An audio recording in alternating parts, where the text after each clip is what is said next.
Is another fun one. What if we were still driving the last gen or the Gen 6? How many wins does Larson, Chase, and Denny have? Of course, there was some recent conversation about this after Kyle Larson won at Homestead and said he would have 50 wins by now if they were still running the previous generation car. And I think that's a little bit far-fetched because we've seen Larson and Denny still win a lot in the next gen, though I believe they would have won just about as much, maybe a little bit more in the previous generation because there was a learning curve. There has been more parity, at least in 2022, 23, and to a certain degree last year as well.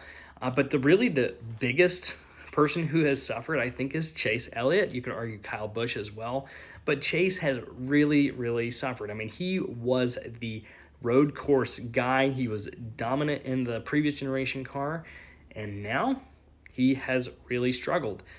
So I think we're starting to see signs of Chase do well again. And, he won, I think, 5 races in the first season of the next gen, but it's really not meshed with his driving style. So I don't know how many wins they would have, but I know Chase Elliott for sure would have many more wins if we still had the previous generation car.